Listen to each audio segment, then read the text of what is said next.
Hi, it's Paul from howtoplaybassdotcom. In today's lesson we're going to learn the bass line to Hello I Love You by The Doors, second in our mini series of Doors tunes. Now originally this wasn't played by a bass player, it was played by the Doors keyboard player Ray Manzarek and played on kind of keyboard bass. This is quite interesting for me because I'm doing some work looking at keyboard bass players at the moment, and Ray Manzarek is the kind of the first guy who really did this. Lessons very straightforward. The challenge is learning the parts and then delivering them consistently as you play along with the song. So it's a good challenge even if the song itself doesn't technically stretch you that much because it is quite simple. Before we go and look at the first section, if you're not a subscriber to my free monthly easing, click the link underneath the video. If you're watching on YouTube, head over to my website, find the page that says free bass lessons. It's linked to from every page on the right hand side on the website. Go there, enter your email address and you'll get a free an exclusive monthly video and PDF tutorial. It's usually a song tutorial. Occasionally I do a technique, but usually it's a song tutorial. As a thank you for doing that and entrusting me with your email address, you'll also get a sequence of lessons. Some are video and PDF, some are PDF only.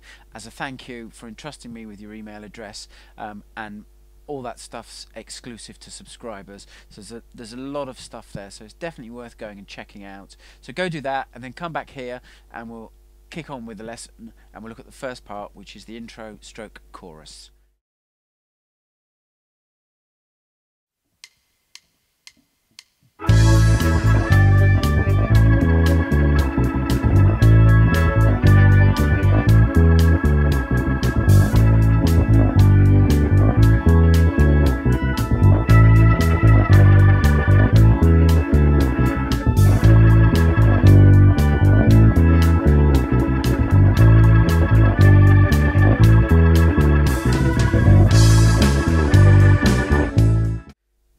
The intro and the chorus, it's a 2-bar pattern that repeats, and the number of time it repeats varies on which part of the song you're in. With the intro and the chorus, this 2-bar pattern repeats 6 times. In chorus 2 it just repeats 4 times.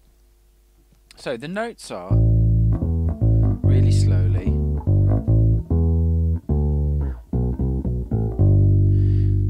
That's the pattern. So it starts off, the first bar is A, E and back to A. A is the 5th fret of the E string.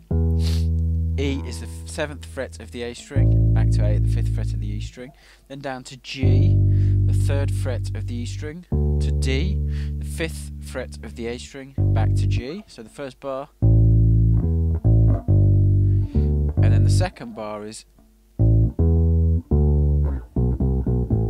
you've got, those first 3 notes are A and E again, 5th and 7th frets of the E and A strings respectively, then down to D, 5th fret of the A string, and then you've got the run at the end, which is B, C, B, open A, G, B, 2nd fret of the A string, to C, 3rd fret of the A string, back to B, 2nd fret of the A string, to open A string, to G at the 3rd fret of the E string. So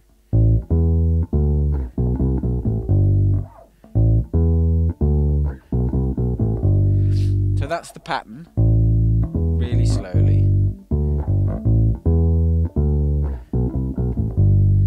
And that just repeats over and over and leads us to the next section, which is the verse.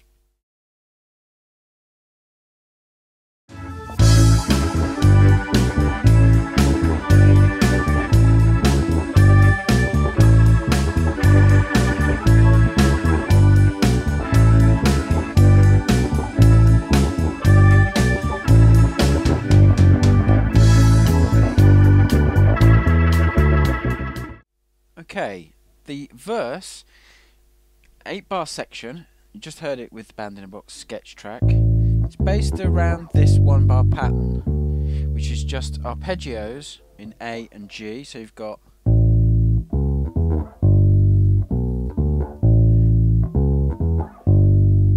that pattern repeats over and over, or repeats 7 times.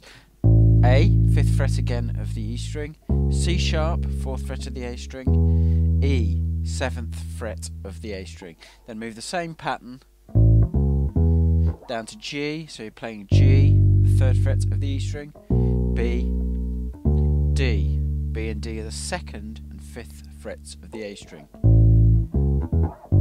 That repeats over and over. Then the variation on the 8th bar as it leads into the chorus, play the A, C sharp and E as before. Then we go down to G, we play F sharp, we go back to G, and then we play G sharp. So we're playing 3, 2, 3, 4 of the E string. That pattern's a really interesting pattern. It was introduced, I think, to the electric bass vocabulary by Jameson. It's a jazz pattern which he introduced to some of the early Motown lines.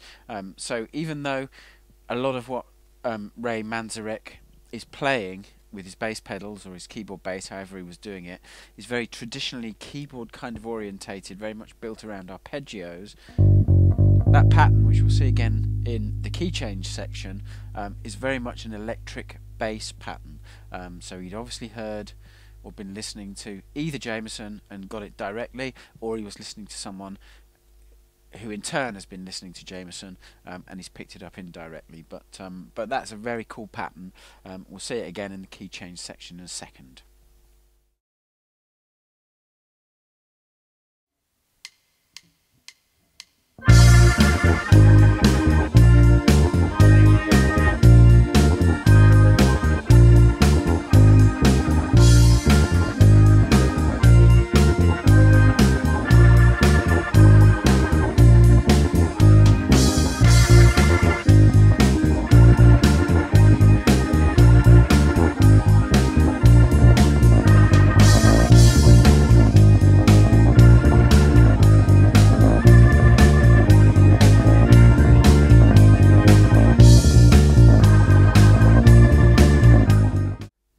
The song changes key around the 1 minute 20 mark of the song, very short song.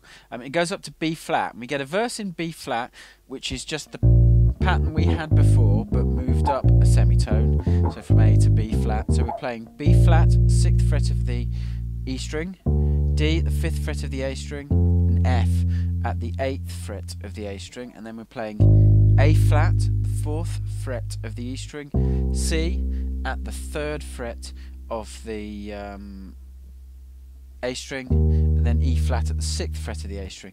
That repeats for 8 bars for like effectively the length of a verse. And then after that 8 bars, there's 4 bars. Again, you'll have heard those in the Band in a Box kind of sketch track where Ray Manzarek just gooses the rhythm a bit by changing that first quarter note and replacing it with 2 8th notes. So the next few bars you get this, the next 4 bars you get this pattern.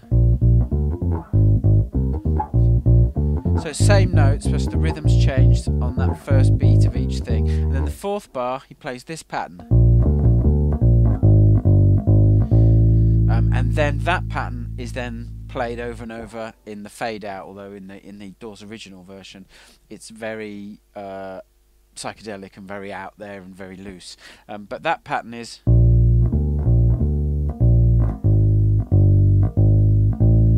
you've got that chromatic Jameson pattern that we talked about in the last section as well. So in that 4th bar he's playing B flat, D, back to B flat, back to D, back to B flat, and those notes are just the 6th fret of the E string and the 5th fret of the A string. And then the second part of that pattern, or that bar's pattern, is A flat, G, A flat, A natural, which is 4, 3, 4, 5 of the E string. And again, it's that pattern that we looked at in the previous section, where you start on a root note, go down a semitone, go back to the root note, go up a semitone, and then you connect to a root note which is a tone away from the original key. So in this sequence we've got B flat to A flat, so he's using that pattern to go from A flat to land on the B flat. Great pattern, really drives the ear forward, creates some tension which releases when you get to the B flat. So see if you can hear that pattern in other bass lines, because it's used in bass lines from country to rock to reggae to jazz it's a great little pattern to connect two root notes that are a tone apart. So do look out for that. And that's really all you need to get through the song. As I say, it's a short song, and the challenge is to learn the parts and then play it along with the recorder in a live context, and really deliver them so that it acts as the bed for the song and everything's built on the bass line that Ray Manzarek came up with.